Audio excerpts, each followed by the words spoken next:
আজকে রান্না করব শোল মাছের রসা। শোল মাছটা ভালো করে ধুয়ে হলদি লবণ মেখে 4-5 মিনিটের জন্য ম্যারিনেট করতে রেখে দেবো।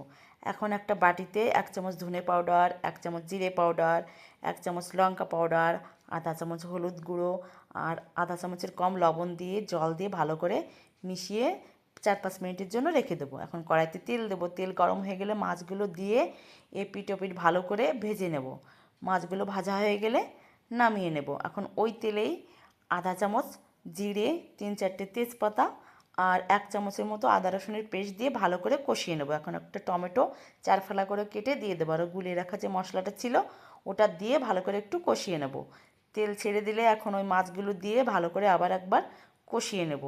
এখন গরম জল দিয়ে ভালো করে 4-5 মিনিটের মতো ফুটিয়ে নেব।